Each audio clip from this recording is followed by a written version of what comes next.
You won't be surprised to hear also from me that yesterday our Prime Minister, so the top official in the country, was describing parents who were reluctant to vaccinate their kids as irresponsible. Mm.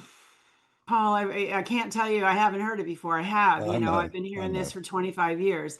It's just wrong. It is, in fact, absolutely responsible parents who are well educated, who are the ones who, generally speaking, opt not to vaccinate. We at Children's Health Defense respect all parents' decisions made in the best interest of their children.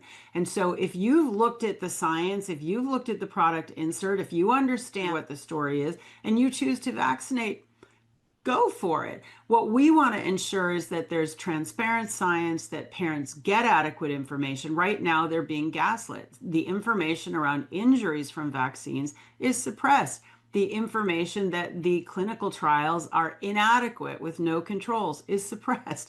The information that you can't sue the manufacturer is suppressed. People don't know the real score when it comes to these childhood vaccines. Once they know the score, if people choose to vaccinate, particularly like with a single measles shot, more power to them. Another thing I'd say, you mentioned that they're pushing 2 doses on people. 95% of children, Paul, after the first dose have immunity antibodies to measles, and they don't need a second dose. No parent who knows that would willingly expose their child to an additional exposure to a measles antigen if they knew that the first dose was adequate. But typically, they don't do titer tests after the first one.